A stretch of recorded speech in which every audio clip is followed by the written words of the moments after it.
Christian family is developed within the proper atmosphere. You've got to have the right atmosphere. First of all, you start with God, but then you create an environment for the family. That's why home is so important, because it sets the pace for the perspective of other families. Psalm 128 lays it out. Verse 3. Your wife shall be like a fruitful vine within your house, your children like olive plants around your table. He obviously is focusing on the man first, because he says your wife, which is always where God starts. It is always where God starts. I don't apologize for that. God starts with the man. A man is responsible for setting the tone by which his family functions. So it starts with you men. And that's why Satan is after men. It's not that he's not after women. He just knows if he can get men out of the picture, and fathers and husbands, he knows if he can keep men away from being committed and dedicated, he's destroyed the whole family, which destroys the whole church, which devastates the whole culture. So he's after us men as a priority. He says your wife will be a fruitful vine in your house. Notice it's your wife, not somebody else's wife. Your wife will be a fruitful vine in your house. Now he uses two imageries here for the family, vine and olive. Okay? Three things about a vine you need to know, men. First of all, that a vine that was a grapevine always clings. It would take hold of whatever it was attached to, and it would cling to it. The atmosphere in a home is that a wife should be able to wrap her branches around her husband. She must be able to cling, leech on to. Isn't that what God said? A man shall leave his father and mother, and they shall cleave to one another. That meant to cling on to, hang on to. So if your wife wants to hang on to you, that's because she is being what God has told her to be, a clinging vine. In other words, once a vine gets attached to something, it not only clings to it, it spreads out on the thing it clings to. So that one moment it's just got onto the quarter of a wall, then it will spread and take over the whole wall because it will climb. In other words, when a man is the right kind of man, the wife wants to cling to him and not let him go. And she grows. She develops strengths and abilities, skills. She becomes a better woman than she ever was. In other words, you've got to create an environment of growth. Your wife should be able to say, when I cling to my husband, stuff starts shooting out of me that I didn't know I had. And things start dancing and things start expanding. Oh, but let me tell you something else a vine does. A vine doesn't only cling.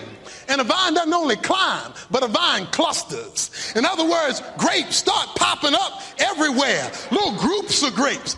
Your wife, when she clings, if you let her climb, will begin to cluster so that you'll become a staggering man.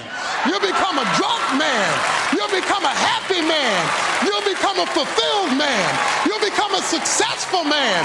Why? Because she's going to make you drunk with her love. Because it will naturally overflow. Because that's what a vine does. Vine makes you happy. Before a vine can grow, it's got to have the right atmosphere. That's what it needs. You say, but what am I supposed to do? There's a one simple answer. Outserve her. Boils down to that. Every man should outserve his wife. I'm tired when I come home. When you come home, that's your second job. You come home to serve. You come home and you wrap her in your arms and said, I've been away from you all day. Couldn't wait to get home to let you know, can't get my mind off of you.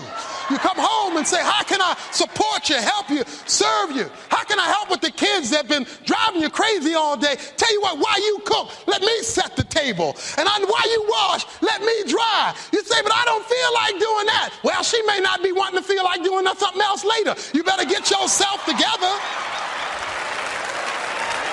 The idea is that you come home to serve. And the thing is to outserve your wife. It's as simple as that. To outserve. It says your children shall be like olive plants around your table. Olive plants grew in rocky soil. Olive plants took 15 years to mature. Olive plants had to be nurtured. That's what he's saying. Olive plants were used for a lot of different things. Olive plants were used on the one hand for medicine. They were used on the other hand for massages. They were used for cooking, because what olive produced was oil. And the oil could be used in a lot of different ways. But the plants had to be nurtured. What does he say? He is saying that we must provide a nurturing environment for the children if they're going to grow up to be olive trees. If you want the plant to become a tree, it must be nurtured. It won't grow by itself. Or if it grows, it will grow wrong and not produce good oil. The beauty about an olive plant was that when it grew up to become a tree, and once it became a tree, it would produce oil ongoingly for another 40 years. That's what God is saying. That we ought to be olive plants, or the children are olive plants, but notice where they're olive plants: around your table. In other words, if the parents are never with the kids, don't expect the kids to grow up. We have a generation of children today who are being nurtured by somebody other than the parents. Nobody should raise your kids but you. Anybody else is an extra, a bonus, an addition. They're not an essence. School teachers shouldn't be raising your kids. The pastor shouldn't be raising your kids. You must raise your kids or nurture your kids around your table, which means you got to be at the table with them. One of the great places to do family rearing is around the table, to eat dinner together, to have lunch or breakfast together, because it means that you are nurturing them, using those teachable moments. Now, both in the case of the wife and in the case of the children, it is their attachment to the home that produces the environment.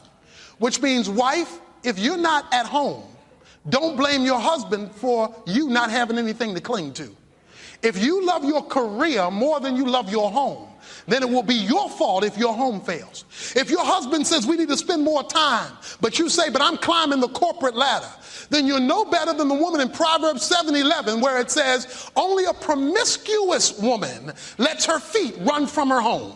You're asking, you may not be sexually promiscuous, but you may be career promiscuous. You may be walking away from your home, and when you do, guess what? Those olive plants are now in trouble to disease and to disaster. This doesn't mean your children won't sin. It doesn't mean your children won't err. It doesn't mean your children won't stray. But because you've nurtured them, the Holy Spirit will have something to bring them back to. In fact, some of you are here today because you were raised in church, and your mother loved you and prayed for you and supported you, and you may have gone astray in college, but you're back in the family of God today because you were nurtured in the fear of the Lord. Listen to me. You must be committed to your home. You must be a wife in the home if you're going to become a cluster. You must be children in the home, around the table. There must be times that we set aside so that our families are together and so that we are reinforcing spiritual principles.